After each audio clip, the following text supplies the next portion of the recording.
Math समाधान YouTube channel में आप सभी का फिर से एक बार स्वागत है। साथियों, कल हम लोगों ने पढ़ा था कक्षा 8वीं के अध्याय 8। देखिए मेरे पास पुरानी पुस्तक है ना, तो अगर अध्याय नई पुस्तक में अगर अध्याय 7 है उसको मैं अगर अध्याय 8 बोल रहा हूँ तो उसको आप लोग इशू मत बनाइए, ठीक है। मेरे पास पुरानी पुस्तक में उसी से देख के पढ़ा देता हूँ, इसलिए आरेख वाला पार्ट नई पुस्तक में शायद नहीं है लेकिन पढ़ा दिया। तो अगर थोड़ी चीज़ें इधर उधर होती हैं तो उससे आपके विषय वस्तु पे कोई फ़र्क नहीं पड़ता है, ठीक है। और चलिए फिर आगे शुरू करते हैं। तो आज इसका भाग 2 है, आज इसका भाग 2 है, ठीक है। बीजीय व्यंजकों के गुणनखंड एवं गुणनखंडन, ठीक है ना। गुणनखंडन मतलब गुणनखंड करना। तो कल हमने एक पद वाले बीजीय व्यंजक, उसके साथ साथ संख्याओं के गुणनखंड के बारे में हमने सीखा। गुणनखंड का मतलब क्या होता है वो सीखा। फिर पहले संख्याओं का महत्तम समापवर्तक मैंने बताया, उसके बाद बीजीय व्यंजकों का महत्तम समापवर्तक बताया, ठीक है। लेकिन एक पद वाले का है ना। आज हम जो है बहुपद माने जिसमें एक से अधिक पद रहेंगे, 2 पद, 3 पद, 4 पद, 5 पद वाले जो बीजीय व्यंजक हैं उनके गुणनखंड हम ज्ञात करना सीखेंगे, ठीक है। बहुपदी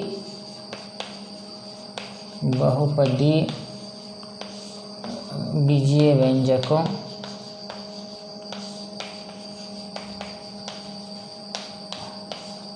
का गुणनखंडन। गुणनखंडन माने गुणनखंड ज्ञात करने की प्रक्रिया, ठीक है। ये आज का टॉपिक है, ठीक है।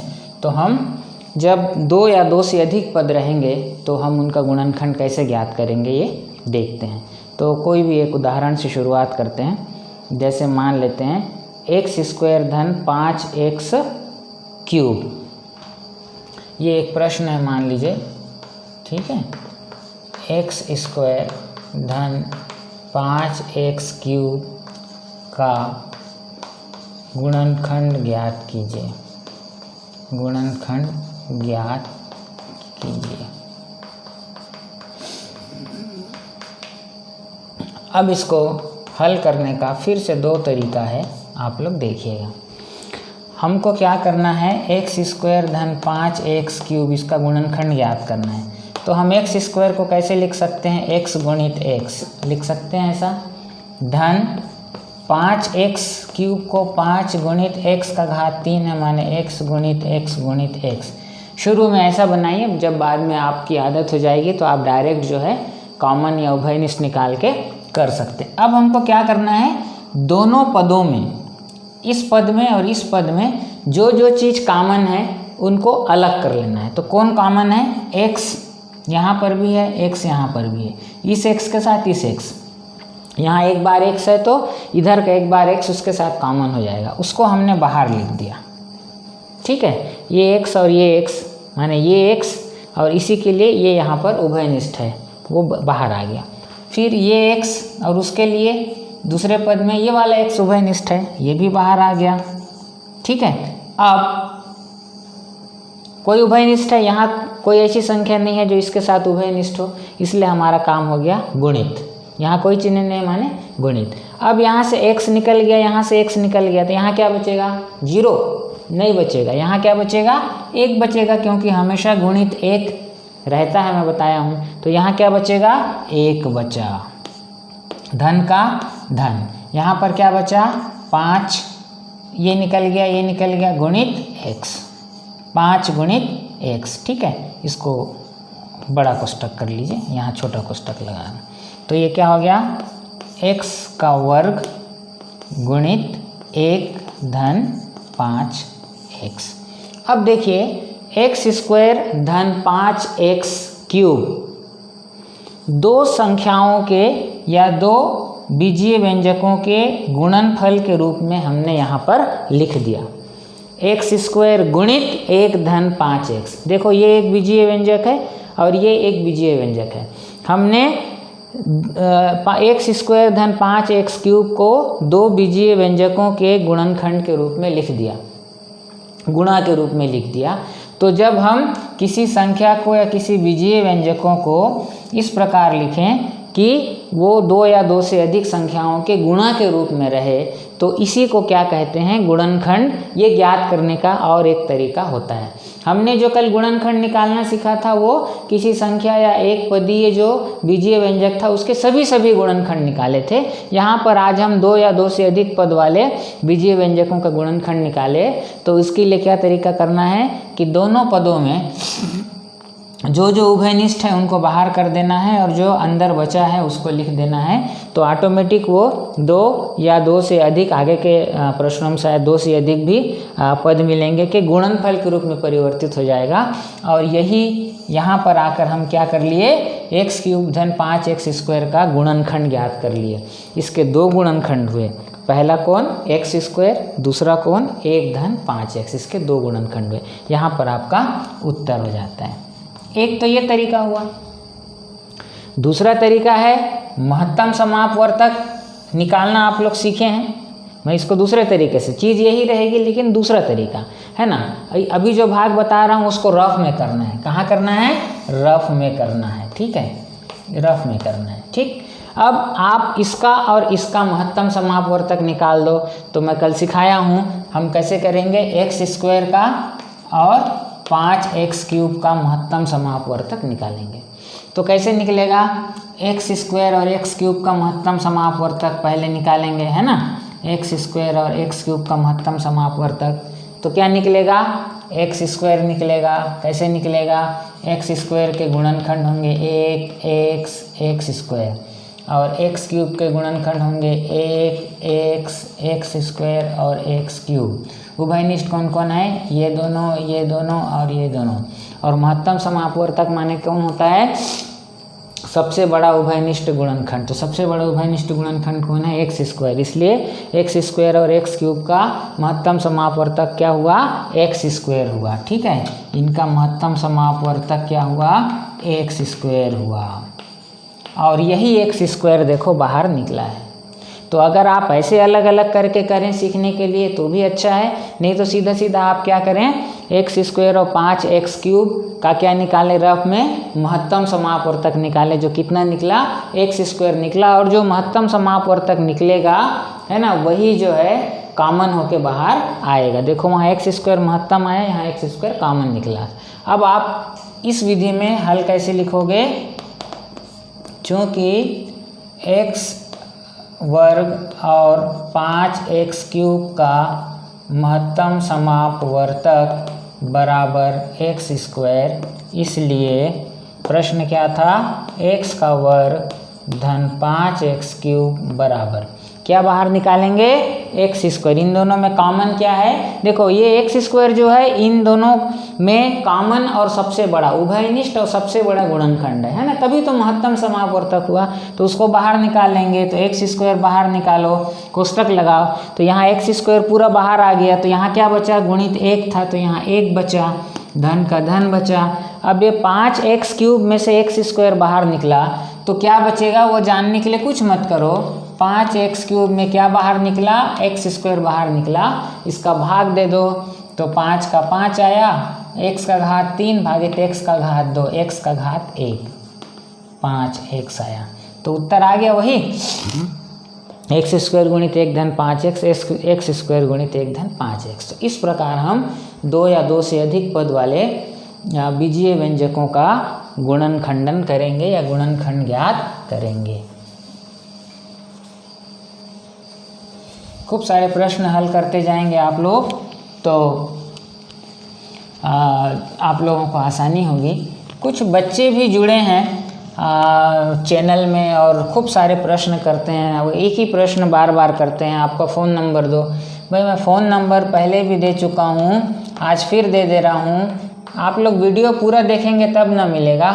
उसके बाद बताते हैं कि बच्चे हैं बोल के और फिर लिखते हैं सर ये वीडियो डालो वो वीडियो डालो। अरे भाई मैं आप लोगों के ताऊ जी की उम्र का होऊंगा, जो अगर 8वीं कक्षा में पढ़ने वाले बच्चे होंगे तो थोड़ी भाषा भी अच्छी होनी चाहिए ना, मुझको भी अच्छा लगे। मैं तो सारी आप लोगों की फरमाइशें पूरी करूंगा।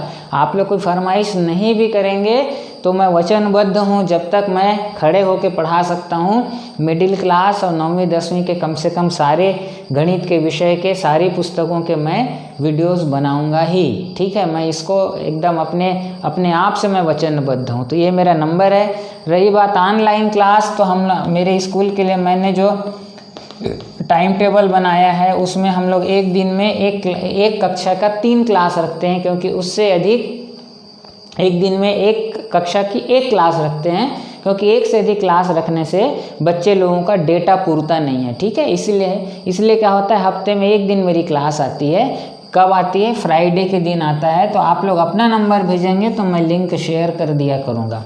अब आप लोगों से निवेदन है कि ये फ़ोन नंबर वाला और ऑनलाइन क्लास कब लेते हो वाला प्रश्न नहीं करना।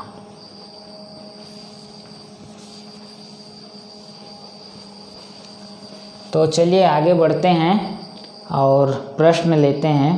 गुणनखंडन कीजिए। जैसे दूसरा का पहला है प्रश्नावली 8.2 4ax धन 6a स्क्वायर, 4ax धन 6a स्क्वायर।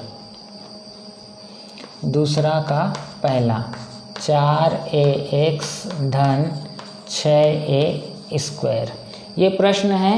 इसका गुणनखंड याद करना है। तो 4ax धन 6a स्क्वायर y। पहला तरीका, या तो महत्तम समापवर्तक निकाल लो 4ax और 6a स्क्वायर का, उतने को कॉमन करो, या फिर जो तोड़ के करने का बताया हूँ उसको, किसी एक विधि का मैं यहाँ पर करके दिखाऊंगा। 4 को लिख लो 2 गुणित 2। ठीक है, गुणित ax माने a गुणित x, ये एक भाग हो गया। धन का धन 6 को 2 गुणित 3 लिख लो। ठीक है, और a स्क्वायर माने a गुणित y, ये 2 भाग हो गया। ठीक है, अब जो उभयनिष्ठ है निकालो, ये और इस 2 के लिए ये 2 उभयनिष्ठ हो गया, गुणा इस 2 के लिए कोई उभयनिष्ठ नहीं है, यहीं रह जाएगा वो, ये a, इस a के लिए ये वाला a। ठीक है, अब x के लिए यहाँ पर कुछ भी नहीं है तो x भी यहाँ पर रह जाएगा। तो उभयनिष्ठ क्या निकला? 2 गुणित a, छूटे कौन? यहाँ छूटा 2 और ये x, 2x धन का धन, यहाँ छूटा 3 और ay, 3ay। तो आपका ये क्या बन गया? 2a गुणित 2x धन 3ay। तो ये हो गया गुणनखंड किसका? 4ax धन 6a स्क्वायर y का। इसके 2 गुणनखंड हुए, पहला 2a हुआ, दूसरा 2x धन 3ay हुआ। आप देखना यही उभयनिष्ठ निकलेगा। एक बार मैं फिर बता देता हूँ महत्तम समापवर्तक वाला। 4 और 6 का महत्तम समापवर्तक आप निकालोगे, 4 और 6 का महत्तम समापवर्तक निकालोगे तो आपको क्या मिलेगा? 2 मिलेगा। ठीक है, a और a स्क्वायर का महत्तम समापवर्तक निकालोगे, ठीक है, तो आपको a मिलेगा। ठीक है, x और इधर x नहीं है तो यहाँ 1 मानेंगे, x और 1 का महत्तम समापवर्तक निकालेंगे तो आपको क्या मिलेगा? 1 मिलेगा। अब यहाँ पर इधर y नहीं है तो इधर 1 मानना और y का महत्तम समापवर्तक निकालेंगे तो आपको क्या मिलेगा? 1 मिलेगा। इसलिए 4ax और 6a स्क्वायर y का महत्तम समापवर्तक बराबर क्या हो जाएगा? यहाँ जितनी संख्याएं आई हैं उनका गुणनफल, 2 गुणित a गुणित 1 गुणित a, कितना आया? 2a। देखो 2a बाहर निकला। ठीक है, तो महत्तम समापवर्तक निकाल के आप पता लगा सकते हो क्या कॉमन निकलेगा। आगे वैसे ही करना जैसे पिछले प्रश्न में बताया था। ठीक है, तो ये है बीजीय व्यंजकों का गुणनखंडन। कुछ कठिन प्रश्न भी ले लेते हैं।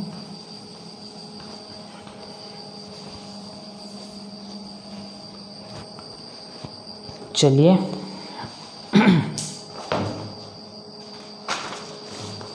कोई सा भी प्रश्न लीजिए। प्रश्न 3 ले लेते हैं। समूहीकरण विधि से, समूहीकरण कुछ भी नहीं है, वो देख के परेशान होने की ज़रूरत नहीं है। बस ये है एक जैसे चर राशि वाले पदों को एक जगह पे करना। समूहीकरण विधि से गुणनखंडन करो। समूहीकरण विधि से गुणनखंडन ज्ञात करो या गुणनखंडन करो। कोई सा भी प्रश्न ले लेते हैं, तो जैसे मान लेते हैं जो कठिन लग रहा है उसको डी को ले लेते हैं। 15x की घात 4 धन 10x² धन y² धन 12x² y धन 8y की घात 3। समूहीकरण करने का मतलब ये है कि हमको ध्यान से देखना है कि एक टाइप के जितने पद हैं उनको एक जगह पे करना है, ठीक है। तो यहाँ पर कुछ विशेष नहीं है समूहीकरण करने के लिए इस प्रश्न में, ठीक। किसी को किसी के साथ भी। अब देखिए समूहीकरण क्यों जरूरी है, क्योंकि आप 15x की घात 4 और 8y की घात 3 को अगर एक पास रखेंगे और बोलेंगे कॉमन निकालेंगे, कोई कॉमन नहीं निकलने वाला है, ठीक है। एक ही कॉमन है दोनों में, तो आपका गुणनखंड निकलेगा नहीं। इसलिए हम जिनमें कम से कम एक एक भाग जो है उभयनिष्ठ हो, ऐसे ऐसे पदों को एक पास रखेंगे। जैसे यहाँ पर x की घात 4 है, यहाँ x की घात 2 है, तो x की घात 2 बाहर निकल आएगा, फिर 15-10 में जो भी आएगा आएगा। इन दोनों को एक जगह पे करो, तो यही है समूहीकरण। माने जिनमें एक को छोड़कर कुछ और उभयनिष्ठ निकलने की स्थिति हो, वैसे पदों को एक जगह पे करना। तो 15x की घात 4 धन 10x की घात 2 y की घात 2, इसको एक भाग बना दिए हम, क्योंकि हम दो पद वाला सीख कर आए हैं। इसका हम गुणनखंड करेंगे, फिर ये 2 पद का गुणनखंड करेंगे, और उसमें से फिर उभयनिष्ठ निकलेगा, और फिर पूरे चारों पद का गुणनखंड हो जाएगा। तो ये दोनों एक साथ हो गए, ये दोनों एक साथ हो गए। अब इन दोनों का जैसे पिछले प्रश्न में सिखाया था, उभयनिष्ठ ज्ञात करो, तो उभयनिष्ठ निकालते हैं। 15 को लिख सकते हो 2 गुणित 3 गुणित 5 लिख सकते हो, और x को x गुणित x गुणित x गुणित x कर सकते हो। महत्तम वाली विधि तो है ही है, ठीक है। धन 10 को क्या लिख सकते हो, 2 गुणित 5, x को लिख सकते हो x गुणित x गुणित y को लिख सकते हो y गुणित y। इतना भाग हो गया। धन 12 को लिख सकते हो, सबसे छोटे अभाज्य टुकड़ों में बांटना है, 2 तिया 6 दूनी 12 ऐसे लिखना है, ठीक है। गुणित x गुणित x गुणित y धन 8 को 2 गुणित 4 न लिख के 2 गुणित 2 गुणित 2 लिखिए, ठीक है। गुणित y गुणित y गुणित y। अब देखिए इन दोनों के लिए उभयनिष्ठ 5 5 बाहर आ जाओ, x x बाहर आ जाओ, ये x और ये x बाहर आ जाओ, और ये x के लिए वहाँ कोई x नहीं है, इस x के लिए वहाँ कोई नहीं है, और 2 के लिए यहाँ कुछ नहीं है, 3 के लिए यहाँ कुछ नहीं है, y के लिए यहाँ कुछ नहीं। इतने उभयनिष्ठ निकले। बचा कौन, 3 गुणित x² धन 2 गुणित y², ठीक है। ये हो गया। धन इधर आ जाइए, कौन कौन है उभयनिष्ठ, 2 2, ठीक है। 2 आया बाहर, फिर 2 फिर 2 2 आया बाहर, फिर कौन है, x यहाँ नहीं है, x यहाँ नहीं है, ये y और ये y, ठीक है। इतना हुआ। अब देखो इस 3 के लिए इधर 3 नहीं है, x इन दोनों x के लिए इधर x नहीं है, और ये दोनों y के लिए इधर y नहीं। इतना उभयनिष्ठ निकला। क्या क्या बचा, 3 बचा गुणित x गुणित x का वर्ग बचा, ठीक है। धन यहाँ 2 बचा और y का वर्ग बचा। अब देखो इसको अच्छे से लिख लो, 5x का वर्ग गुणित 3x का वर्ग धन 2y का वर्ग धन 2 दूनी 4y गुणित 3x का वर्ग धन 2y का वर्ग। यहाँ एक चीज़ ध्यान रखना है कि जब भी ऐसे 4 पद वाले किसी संख्या किसी बहुपद का जो है आप गुणनखंडन करने जाएंगे, तो 2 की समूहीकरण के बाद आपको जो इस स्थिति में जो पद मिलेगा, इन दोनों के लिए ये मिला और इन दोनों के लिए ये मिला, तो ये भाग और ये भाग में एक भाग हमेशा उभयनिष्ठ मिलना चाहिए। एक भाग देखो एक जैसा है, आइडेंटिकल है, ऐसा मिलेगा तभी आपका उत्तर आएगा, और नहीं मिला माने आपने गलती की है। ठीक है, अब देखो इस भाग में और इस भाग में कौन उभयनिष्ठ है, 3x² धन 2y², यहाँ भी है गुणा के साथ, तो उसको बाहर कर लो। तो 3x² धन 2y² बाहर आ गया, दोनों में था मैं अलग कर लिया, गुणा का चिन्ह लगाया। ठीक है, और तो ये निकल चुका है, यहाँ क्या बचा 5x² बचा, धन ये निकल चुका है, यहाँ क्या बचा 4y बचा। तो देखो अब दो संख्याओं के गुणा के रूप में आ गया ये पूरा का पूरा, और यही था, यही हमको गुणनखंड ज्ञात करना था। अर्थात इस 4 पद वाले बीजीय व्यंजक के गुणनखंड कौन कौन हुए, 3x² धन 2y² गुणित, और दूसरा हुआ 5x² धन 4y हुआ। ये तुम्हारा क्या है, उत्तर है। तो इस प्रकार से हमको समूहीकरण माने अगर 4 पद हैं तो किन्हीं 2-2 पदों को एक पास इस प्रकार रखना है कि उनमें कुछ ना कुछ कॉमन निकले। देख के ही समझ में आता है, इधर x है इधर x है, ठीक है अच्छी बात निकल जाएगा, लेकिन ये 15x की घात 4 और 8y की घात 3 को करेंगे तो कुछ उभयनिष्ठ नहीं निकलता, ऐसे को एक साथ नहीं लेना है। तो वैसा समूह बना देना है, और लास्ट में आपका गुणा की स्थिति में उत्तर आएगा, तब ये और ये दोनों मिलके दोनों एक एक जो हैं इसके क्या हो जाएंगे, कुल 2 गुणनखंड होंगे। तो इस तरीके से था ये बीजीय व्यंजकों का गुणनखंड ज्ञात करना। आप लोग हल कीजिए, कोई परेशानी हो तो मुझसे पूछ सकते हैं। तो आज के वीडियो में इतना ही। अगली बार से जब मैं क्लास बनाऊंगा, तो आज मैंने PDF डाउनलोड करके रखा हुआ है, नई पुस्तकों से बनाऊंगा ताकि आप लोगों को कोई दिक्कत ना हो। और मेरे इस चैनल को सभी लोगों को आप लोग जो है शेयर कीजिए और लाइक बटन में दबाया कीजिए। सभी लोग बेल आइकन को इसलिए पुश कर देना क्योंकि जब नया वीडियो डालता हूँ तो आप लोगों को अलर्ट आ जाएगा। तो आज के लिए इतना ही, नमस्कार, फिर मिलते हैं, ठीक है।